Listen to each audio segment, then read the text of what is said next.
충주시 초중고등학교 대표로 전국 대회에 출전하는 학생 수영부에서 남학생들 사이에 집단 성폭력이 벌어졌다는 신고가 접수됐습니다.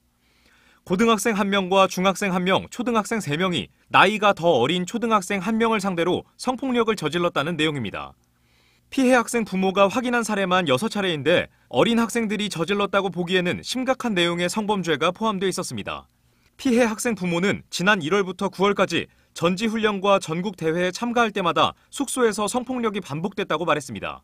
피해 학생이 부모에게 건넨 쪽지에는 계속 말하고 싶었지만 도저히 용기가 나지 않았다. 형들이 한 행동을 사과받게 해달라고 적혀 있었습니다. 이제 우리 아이한테 얘기해서 물어봤더니 너무 무서웠대요. 코치님한테 얘기하려고 그 방에 찾아갔는데 용기가 나지 않아서 자기는 이제 그냥 다시 방으로 들어왔다라고. 피해 학생은 국가대표 선수가 꿈이었지만 더 이상 수영을 못하게 됐다고 말합니다. 상처가 너무 커서 이 아이는 이제 절대 수영을 하고 싶지 않대요.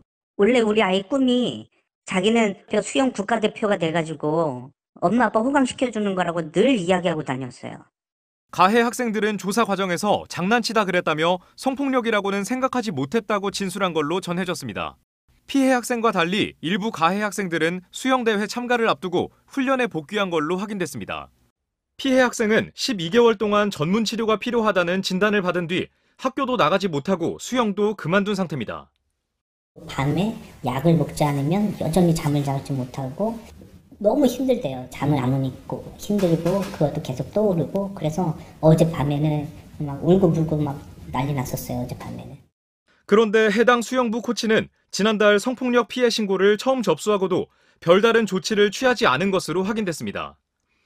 관련 법에 따라 즉시 교육청에 보고했어야 하지만 가해 학생들 진술서를 받아본 것으로 자체 조사를 끝냈습니다. 교육당국의 성폭력 신고가 정식 접수된 건 학생 부모가 피해 사실을 알린 지 한 달 가까이 지났을 때였습니다. 가해 학생 일부는 수영 대회를 앞두고 훈련에 복귀했는데 지난 8일 성폭력 사실이 보도되자 급히 대회 참가를 취소한 것으로 전해졌습니다.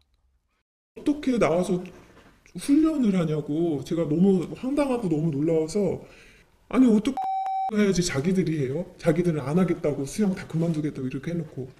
이에 대해 수영부 코치는 성폭력 사안은 아직 조사 중이라 결과가 나온 게 아니고 훈련 복귀 여부는 학생들 자유 아니냐고 반문했습니다.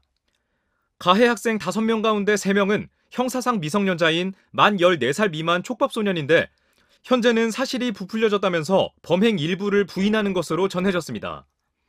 충주 지역 학생 수영부에서 집단 성폭력을 당했다는 초등학생의 부모가 공개 기자회견을 열고 모습을 드러냈습니다. 아이가 대회가 있는데 와줄 수 있느냐는 간절한 바람을 저희들은 바쁘다는 이유로 함께하지 못했습니다. 이런 일이 있는지도 모르고 집단 성폭력 현장의 일부를 직접 봤다는 학생의 존재도 알려졌습니다. 최근 경찰과 교육청 조사에서 당시 사실을 모두 진술한 걸로 전해졌습니다. 목격을 했다고 얘기하더라고요. 그때가 전지훈련 갔을 때죠. 모든 것들 자기가 본 그대로 진술을 하겠다고 처음부터 그렇게 얘기를 했었어요. 수영부 내 다른 학부모들도 가해 학생들을 마주칠 수밖에 없다며 엄벌을 촉구했습니다. 그 아이들이 만약에 이걸 멈추지 않고 이어갔다면 우리 아이도 안전할 수 없는 상황이었을 거니까 그래서 너무나 화가 나고 이런 일을 벌려놓고 걔네가 다시 수영을 한다는 것 자체가 저는 그것도 말이 안 된다고 생각하고. 가해 학생 부모들은 부풀려진 부분이 있다며 피해 주장 일부를 부인하는 것으로 전해졌습니다. 충청북도 교육청은 성폭력 사안을 알고도 경찰 신고나 교육청 보고를 하지 않은 수영부 코치에 대해 조만간 징계 여부를 결정하기로 했습니다. 경찰은 지난 17일 피해 학생이 주장하는 특정 시기에 같은 방에서 성적으로 학대한 혐의를 인정해 수사를 마무리했습니다. 중학생과 고등학생 등 2명은 검찰에 송치했고 만 14살 미만이어서 촉법소년인 3명은 법원 소년부로 보냈습니다. 그런데 교육청 학교폭력심의위원회에서는 정반대의 결론을 냈습니다.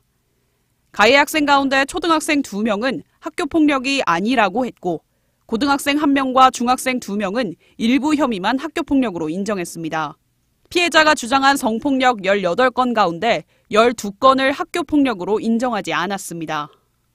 초등학생 2명은 학교폭력이 일어날 것을 예상하고 가담한 것이 아니기 때문에 학교폭력으로 볼 수 없다고 결정했습니다. 나머지 학생은 가해자와 피해자 진술이 다르고 그 외에 해당 사실을 확인할 수 있는 자료가 없다는 이유를 들었습니다. 피해 부모는 분노했습니다. 내가 그렇게 했습니다라고 얘기하는 가해자가 어디 있냐고요. 아무도 없죠. 목격자가 있었던 거잖아요. 그러면 그건 관련 자료가 있는 건데 어떻게 그 관련 자료에 대해서 철저하게 무시가 되고 자료가 없다고 무혐의가 되느냐고요.